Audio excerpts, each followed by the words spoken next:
loading bodies onto a tank to try to get them out, and they're blown apart. All hell broke loose. And they took a serious beating. The voices you just heard there are Marine Corps veterans describing their memories of the fighting on the first day of the battle at Hue in the war in Vietnam. I remember dragging him in a courtyard, and I remember looking down and his legs were gone. Holy crap, we're going to die. I'll never forget the noise. You can see people hollering at you. You can't hear what they're saying. Knowing full well that if he went there, he probably wouldn't be coming back. That's exactly what happened. I couldn't get Doc Kirkham. I couldn't get to Lance Corporal Lucas.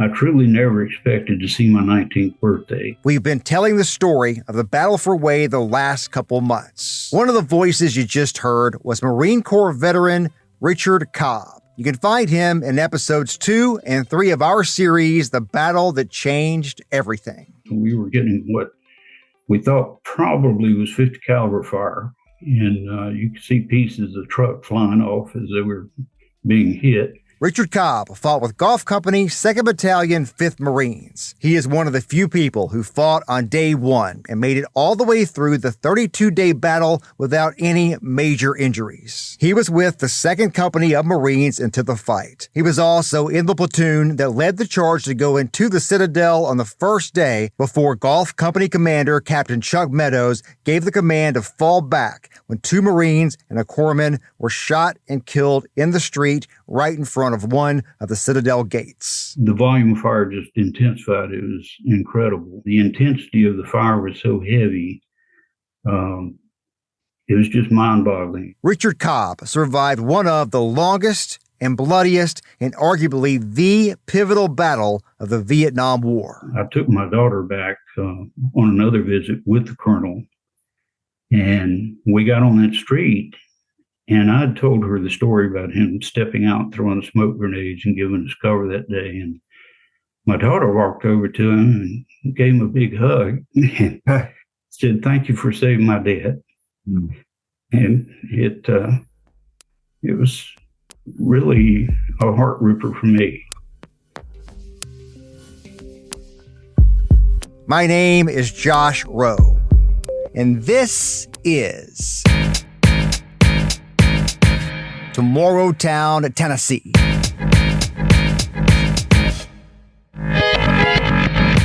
So you made it through the whole battle? You were still fighting at the end of it? Day one to the last. That's a pretty rare feat. It is. I've debated in my mind over and over again exactly what we had left, but that first day, well, I'm sure that after the 30 days, I'm probably one of about 5 that started the battle in the first platoon and finished it. Everybody else either wounded and medevaced out or killed. Yeah. But yeah, I went into Hue City that first day as a fire team leader, Lance Corporal, and after that first day, my squad leader was killed, so I was told to take over first squad. And then I was given meritorious combat promotion of corporal. I went from private when I got there in early May, and went from private to Lance Corporal in a few months. Then I went from Lance Corporal to corporal in a few more months. And I don't know, at 18 years old, I wasn't too keen on the idea at first of having to be in charge of anybody, but Marine Corps teaches, you're supposed to be able to step up if needed. Right. So take me through the 31st of January, if you could. Where were you that night, the 30th into the 31st? Were you at Phu Bai at that point? We were in Phu Bai. That morning, we were told to get our troops saddled up. And they said, you just need your 782 gear and your weapons. Said, we're just going to ride on trucks up to Hue City. There was a South Vietnamese general in the Citadel that the word we got, he was receiving sniper fire, and we were going to escort him back to Phu Bai. So we're all pretty psyched up saying, wow, take a truck ride up into the Imperial City and Wade City was supposed to be, we thought to be very secure and pretty upscale. And so we all piled on the trucks and made the trip, which wasn't real far. And first indication we had things weren't the way they were portrayed was we ran into Alpha 11 after crossing the first canal. It's kind of a roundabout there, and we saw a tank that had been destroyed, and Alpha 11 was still engaged in fighting. They had heavy casualties, and I learned later from a good friend who I met years after who was assigned to Alpha 11 that day, and he said at that point, all their commissioned officers had been either seriously wounded or killed, and basically their company was being run by NCOs. Captain Meadows, our company commander, had us all dismount from the trucks and we started a assault across this long causeway, which is best I can remember is about chest high. And there was nothing on either side except wide open fields, and we were getting what we thought probably was 50 caliber fire. And you could see pieces of the truck flying off as they were being hit, and started across this causeway on each side of it, so we'd have some cover down below. But then best of my knowledge, they loaded up all the killed and wounded so far onto the trucks and had them follow. We made it into the MACV compound, fought our way into the center of the city, and left Alpha 11 there. And Captain Meadows talked to the colonel, Army colonel that was in charge of MACV there, and the colonel up in, and I'm getting some of this information from having gone back with Colonel Meadows. Right. But he had spoken to the colonel there, and the Army colonel said, what's your mission? And he said, well, I've been ordered to take my company into the Citadel and relieve a South Vietnamese general and bring it back to Phu Bai. And the general, according to Captain Meadows, said, I wouldn't advise that, said there's a lot more going on here than anyone realized. And I'd advise you to just hold in place here. Well, Captain Meadows, according to him, called back to Phu Bai and advised him of the situation. And he was told that he had his orders and to proceed on to the Citadel. So at this point, first and second platoon of Golf 25 started to go across Perfume River Bridge. To just clarify a point here, what time, so you guys got to the causeway area in that morning. What time did you start the fight to go across the bridge? Just a few hours after that. Okay, so early afternoon maybe? Probably so. Okay. And So walk me through what you're thinking when you're getting that order. Did you have any idea what you're about to go do? None whatsoever. There was a lot of fire going on, small arms fire and stuff, but not a lot directly to us at that point. But once we started across the bridge, we started getting a lot of fire from across the bridge, the buildings on the other side, all small arms fire at that point. And once we reached the center of the bridge and started down, the volume picked up, and obviously there was a machine gun down at the other end of the ridge firing down the bridge towards us. And we started taking some casualties in, a lot more. And somewhere towards the end of the bridge, two of the guys from second platoon, I was in first, and Barney Barnes and Lester Tully, I found out later their names. I didn't know until later at a reunion, but they took out the machine gun themselves, which probably saved quite a few more people. And once we reached the end of the bridge on the north side, it was my understanding Captain Meadows left second platoon there to secure the bridge, and first platoon took a left turn, went a couple blocks, and then as we were going, I remember it's kind of surreal. There was this giant cowboy cutout cardboard on the side of the road in front of a movie theater, and I'm thinking, this is just kind of out of whack here, looking at cowboys drawing their guns on us while we're in a firefight. But we made it to the street and took a right turn, and at the end of the street, you could see the Citadel gate and the Citadel wall, which is tremendous. It's unbelievable how tall that wall was when you're looking at it. But after about the first two fire teams got down the street with the squad leader, I was in first fire team. Just the volume of fire just intensified. It was incredible. Automatic fire from the above the Citadel gate, and then on top of the walls they had probably AK-47s firing. But at that point, my fire team happened to be approaching a tree on the right side of the street, and that's probably what saved us. And we just kind of did a stack behind the tree, returning fire. The squad leader, Glenn Lucas, Corporal Glenn Lucas, was on the other side. He was hit early on and didn't know if he was still alive or not, but a corpsman went to him and tried to help, and the corpsman was hit.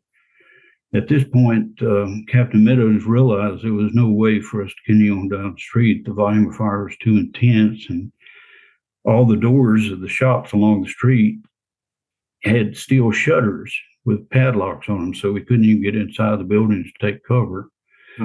So Captain Meadows started yelling for everybody to pull back, and he stepped out in the middle of the street and started throwing smoke grenades to give us cover.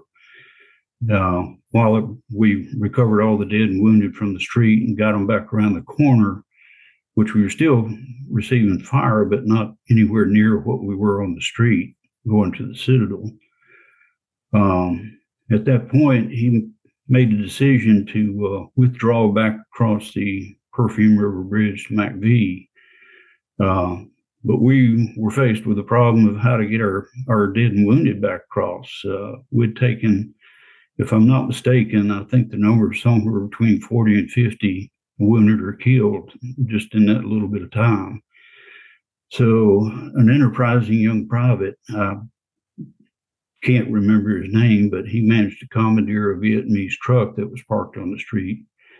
And we loaded all the wounded and dead onto this truck, and the people that were still able to fight just gave cover fire and followed the truck across the river. And by the time it got across, it was pretty well riddled with bullets, holes. But before we actually, to back up just a little bit, before we actually got the truck across the river, while we were loading it, either an RPG or a grenade hit the truck and blew quite a few of the people back out of the truck.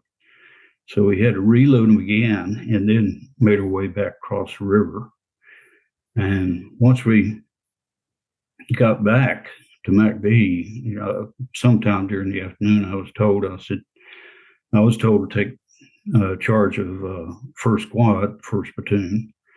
And shortly after that, I was told I'd been given a meritorious promotion to corporal.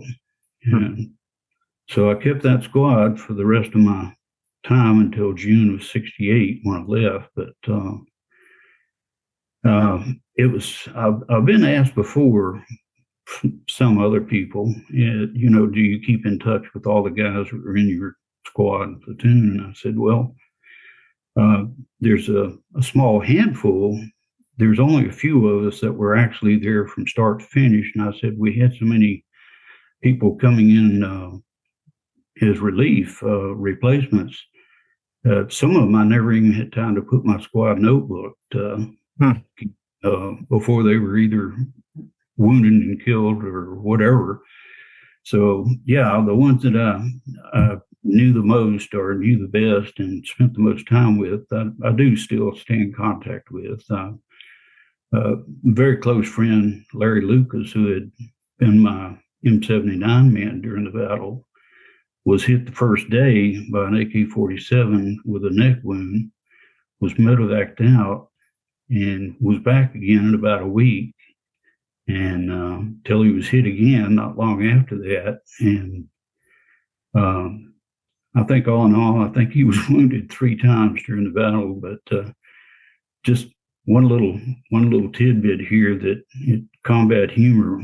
When Larry first joined my squad, he used to wear a red bandana around his neck. And I mentioned to him one day, I said, Larry, I said, that's probably not a good idea to have that red bandana there. It kind of draws attention to you when everything else is green. And so he took it off and started tying it to his flak jacket.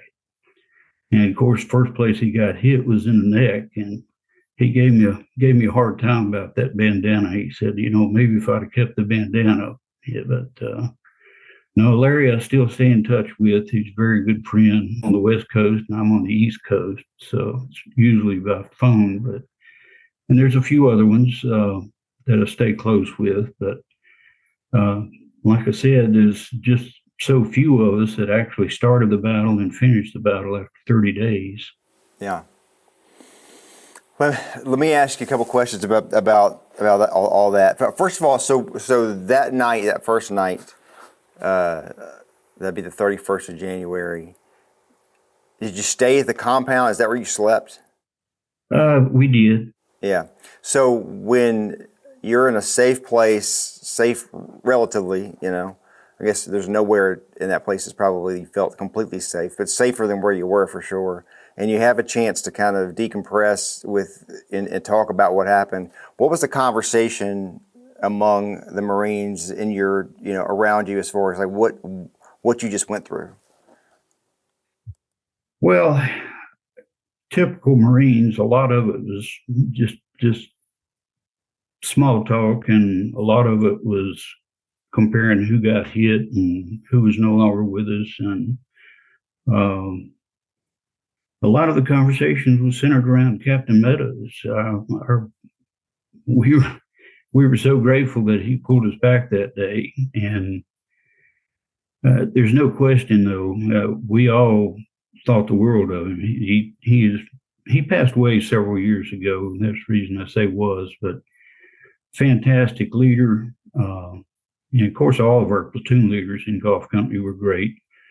But Captain Meadows, that day when he made the decision to pull us back, instead of, would have followed him if he said, come on, we're still going, would have gone. He was that good of a leader, and we totally trusted his judgment and his leadership. But had he not made the decision to pull us back, would have been wiped out. I made the trip back with him. I believe it was the 50th anniversary of the battle. And he and I walked across the bridge together, and we walked down that street, and we walked through that gate to the Citadel, inside the Citadel.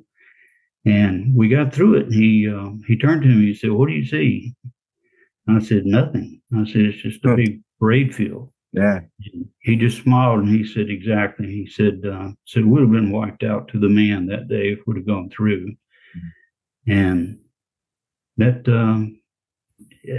I can't say enough good about him. I mean, he's a fantastic leader, and he saved a lot of lives that day. And a little bit other than the battle, I took my daughter back on another visit with the colonel, and we got on that street, and I'd told her the story about him stepping out, throwing smoke grenades, and giving us cover that day. And my daughter walked over to him and gave him a big hug and said, thank you for saving my dad. And it was really a heart ripper for me. I talk to Vietnam veterans often who will tell me some version of, I think about the war every day, or I think about some aspect of something they experienced in the war all the time. How often do you think about that day? Quite often. Quite often. Does it, how do you process it? How do you think about it today? Well, that first day, like I say, it started out kind of a happy event for us. We thought we were just going to get to go tour this big, beautiful Hue City and pick up a general and make a trip back. And of course, when we came up on Alpha 11, your brain transitions back from wow, this is going to be a nice break, from patrolling or out in the bush. We just take a little truck ride into a beautiful city to, holy crap, we're going to die. Oh, gosh. This is going to be our last day. And of course, once getting into MACV combat, fighting our way down and with Alpha 1-1,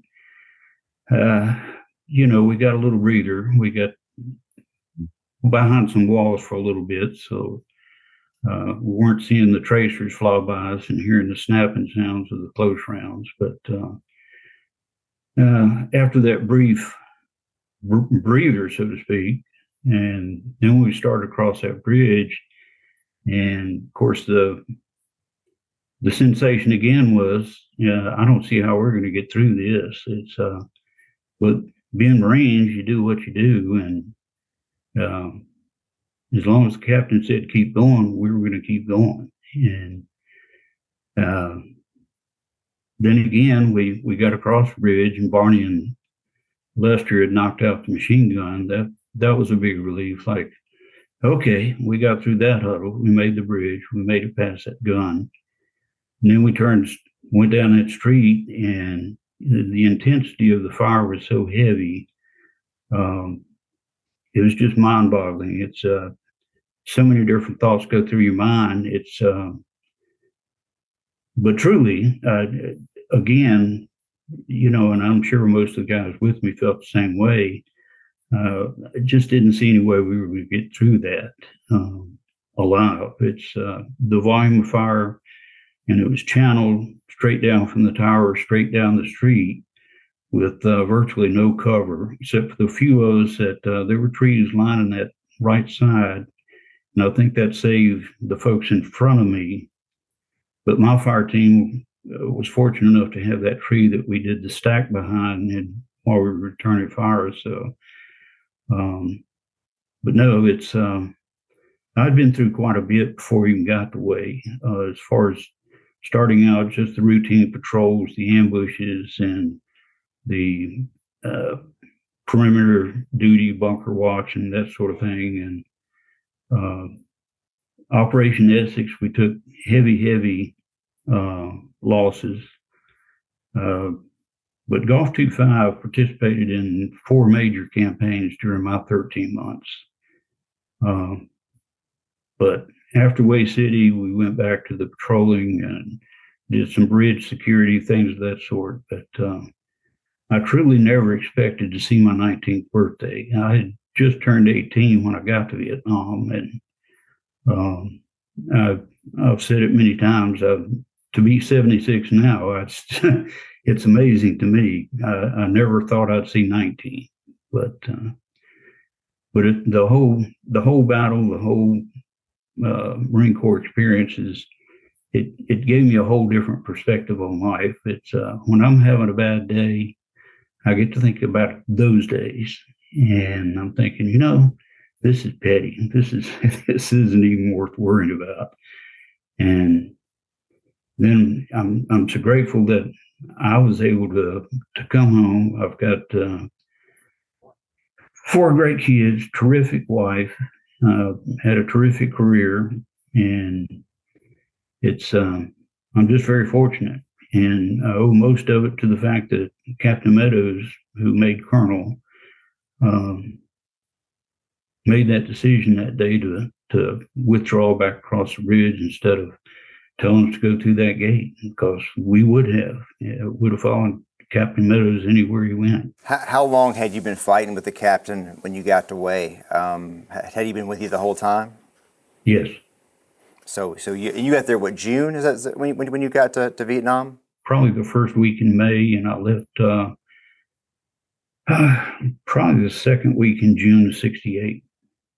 So you had, like you said, you'd already seen quite a bit of action, and all that was with Captain Meadows. So you knew the leadership he had and the leadership style that he brought, and so being in that firefight obviously was really rough, but you at least knew the people around you and knew you had good leadership in those things. Well, Captain Meadows wasn't with us from my first arrival in Vietnam.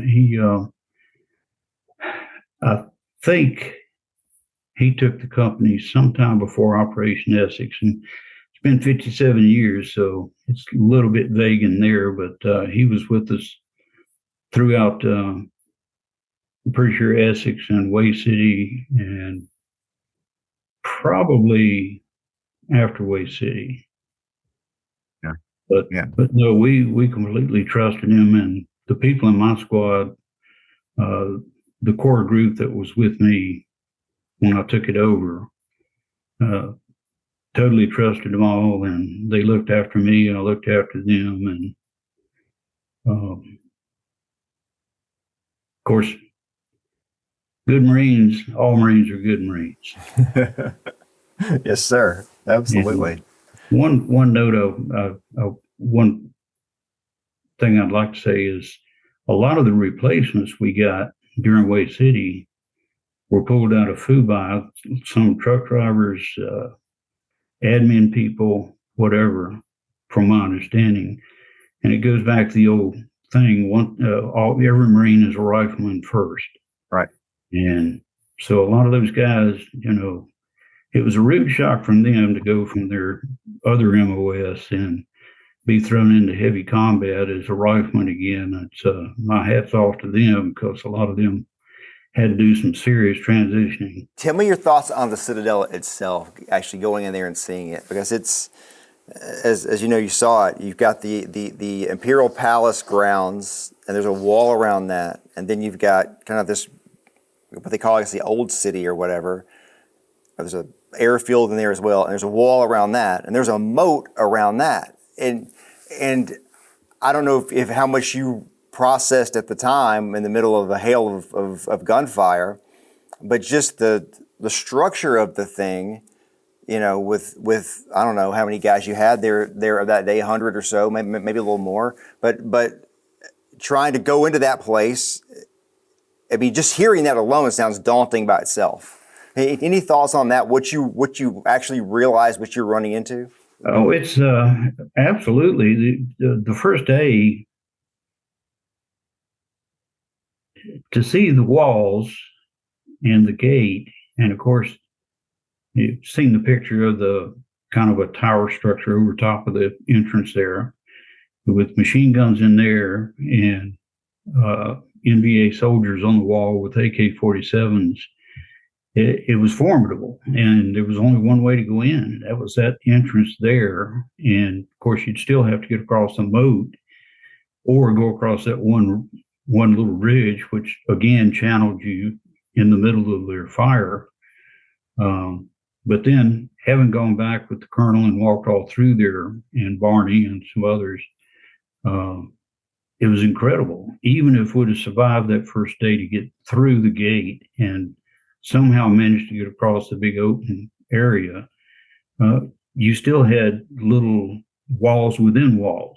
And I was amazed, of course, after being there through the whole battle, with what 1-5 was able to do. It's absolutely amazing that they could even get into the Citadel to start with. But they did a heck of a job. It's my part of it was bad enough, but those guys, it had to be like going into a meat grinder. A huge thank you to Richard Cobb for telling me his story for our series called The Battle That Changed Everything. It's all about the battle at Hue City and the Vietnam War. You can find the full episodes of the series on my YouTube channel that is at Josh Rowe. Rowe is spelled R-O-E. And thank you for joining me today on